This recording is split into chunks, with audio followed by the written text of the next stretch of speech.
Green Beret is a weird game for me. It sits somewhere between being fondly remembered on my Spectrum to absolutely hating it for being frustratingly tough.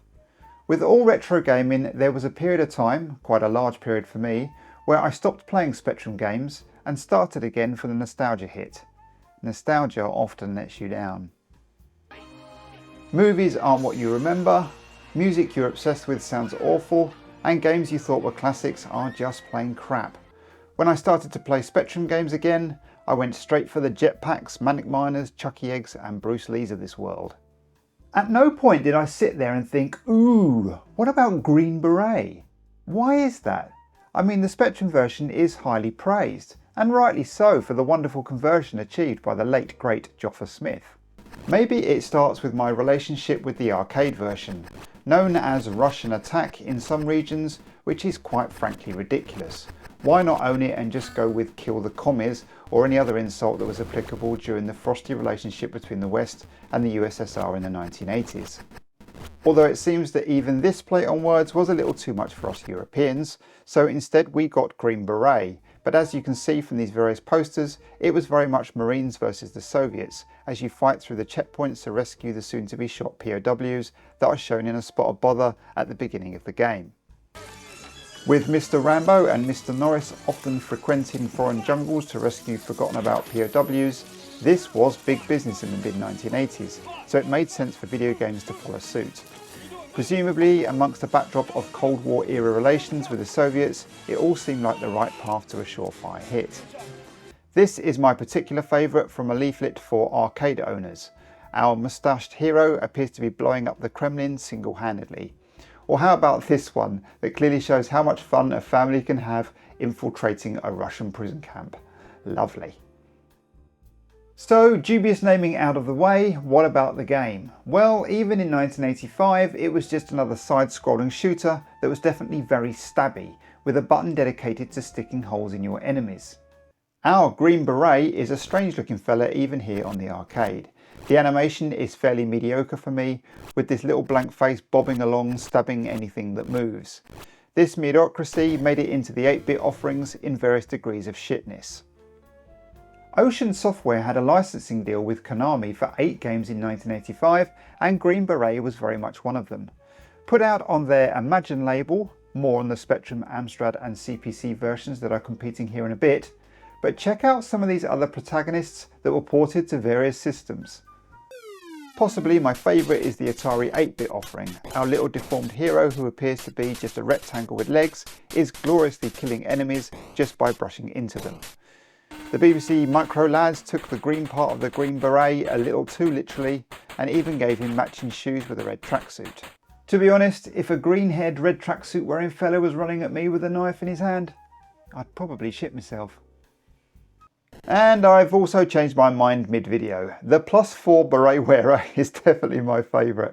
His ridiculous small legs compared to his ginormous tree trunk arms is a sight to behold. No knives in this version though, it seems a quick hand job sees off any enemy attacks.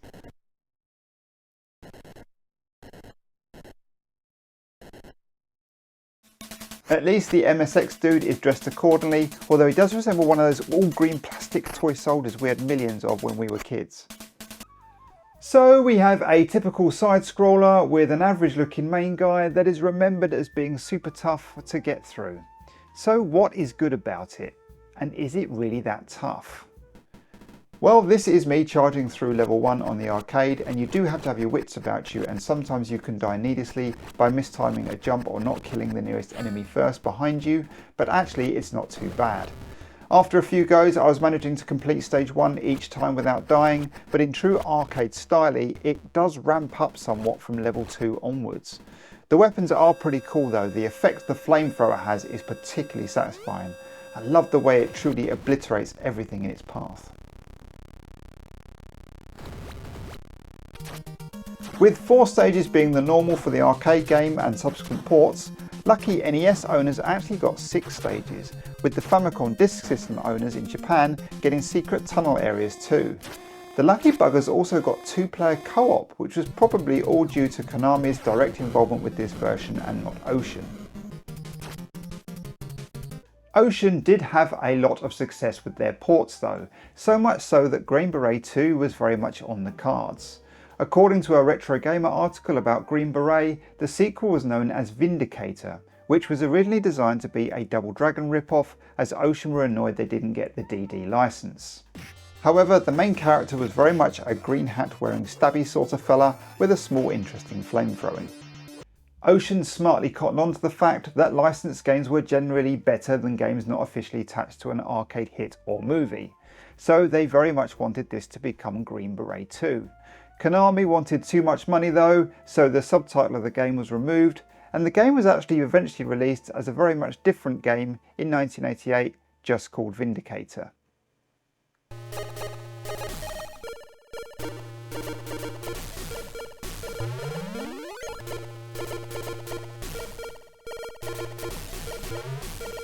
The actual Konami sequel to Green Beret is really Konami's 1989 arcade game Missing in Action, which, although not officially a Green Beret 2, has always been assumed it is as such.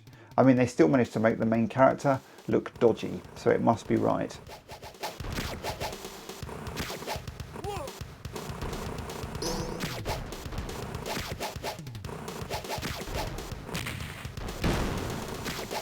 And finally, in 2011, a third instalment was released as Russian Attack X-Patriot on the PS3 and Xbox.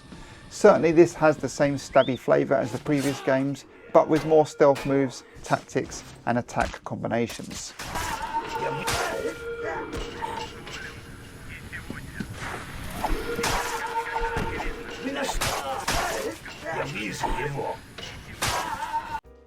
But the 1985 original is where it's at.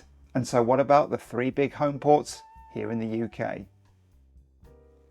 So let's start with the Spectrum port, and straight away we are greeted by David Thorpe's excellent loader. Joffa Smith had been given other Konami licenses prior to this one, which were incredibly good games, so it makes sense he did the Spectrum offering here. A 3-month project in development with access to the arcade machine, he literally filled every available bit of RAM possible, so much so that the control selection screens seen here are only seen once. There is no music and very little in the way of a title screen, high score tables, etc. Just our poor POW friends shown. So what you actually get is about as faithful to the arcade version as the Speccy could realistically get. But is it any good? Yes and no. And 5 minutes in after playing the arcade version, I remember why it bothered me. It's so hard. Graphically, it's very good, with colour clash reduced to a minimum throughout. You can mostly see what is going on, with the odd bullet being hard to see at times, but it's a minor gripe. Our hero has the big chunky arms that some others had, but it's impressively similar to the arcade version. The enemies can move at a fair old pace, sometimes too quickly if you think you've got yourself facing the right way, only for some git to come out of nowhere and stab you in the arse.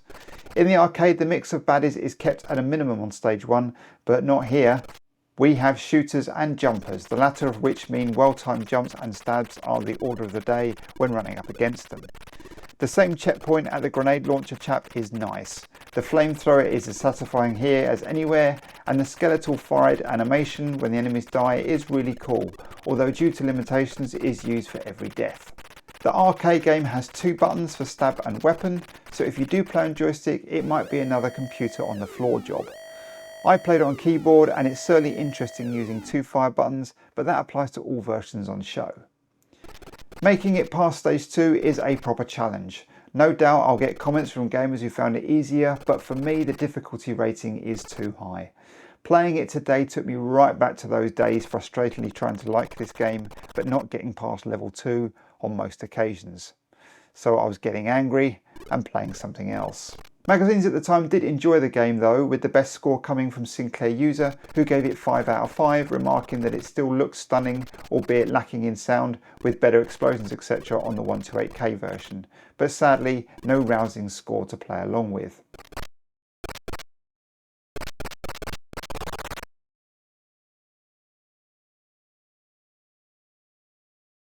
Did C64 owners get anything easier? In short, absolutely not. They did get Martin Galway's excellent intro music and David Collier's excellent graphics.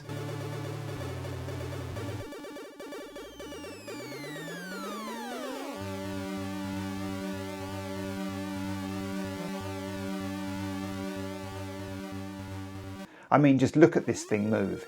It's so quick, and like the Spectrum, you do wonder how it could have been done any better within the limitations of the system. This looks and sounds fabulous. The backdrops are well created, our hero is arguably better done than the arcade version, and 2 fire buttons aside, it's hugely playable. Like the Spectrum, the skeletal fried death is applicable no matter what weapon used, and like the Spectrum, all manner of enemies are upon you here straight from the get-go. Less jumping soldiers than the Spectrum, but all the other soldiers, with the exception of the rarely seen brown coat wearing ones, all carry a gun. So there is no way of knowing if one of them is going to suddenly fire at you or not, with suddenly being the operative word here. Sometimes, as soon as they appear on screen or really get close to you, and bam, you are dead. I did try laying down to kill swarms, but the lack of moving forward means the relentless enemies can still get on top of you. I played the Spectrum version for around 10 minutes and managed to get onto stage 2. I played this version for well over 30 minutes and was still no closer to the end of stage 1. I don't care what anyone says, it's super tough, and with the gun attacks at random, it's definitely harder than the Spectrum version. But because it is quick, it really has that one more go just to try and get to stage 2, which would almost feel as good as completing the damn thing. Zap kind of agreed with me, with the highest score amongst all the magazines at 93%. They mentioned that it's actually more playable than the arcade version, and difficulty aside, they are probably not wrong.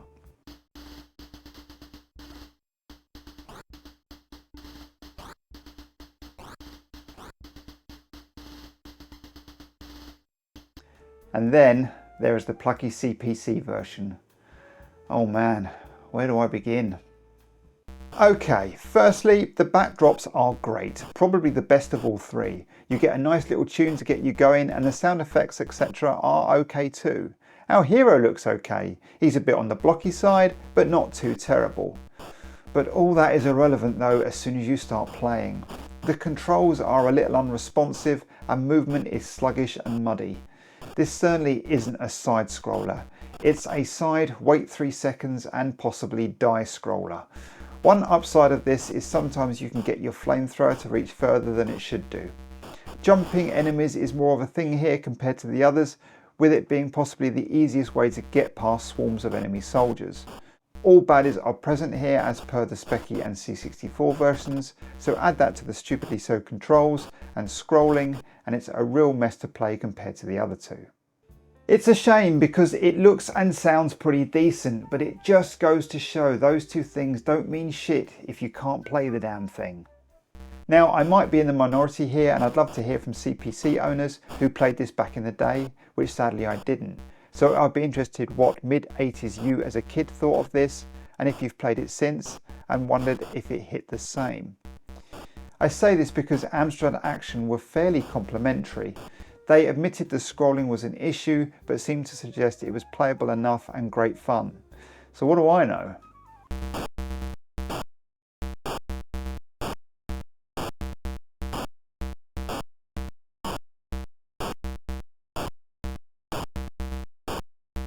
And that brings us on to the results of this 8-bit battle, which I think in this instance is going to be fairly obvious.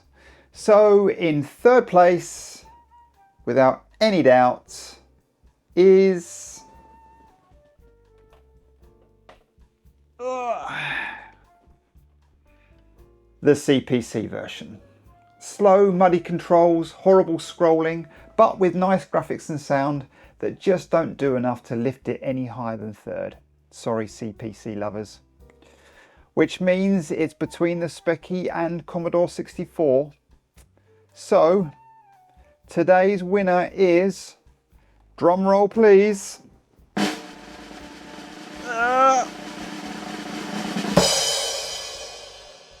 the Commodore 64. The graphics are brilliant. The soundtrack has Galway written all over it. It's fast, hugely playable and very close to the arcade version, albeit definitely tougher from the get-go. The Spectrum version is very good, but I don't think Joffa could have done more to push it past the C64 version. Maybe if it was easier it would be in turn more playable and less frustrating to play. But like the others, it's pretty tough but not as nice to look at or listen to. Sometimes gameplay alone would win the day. but not on this occasion. So as always, if you agree or disagree with me, please let me know in the comments as I go and play the Commodore version and have that one more go. Until next time, as always, thanks for watching, and I'll see you all on the next one. Bye for now.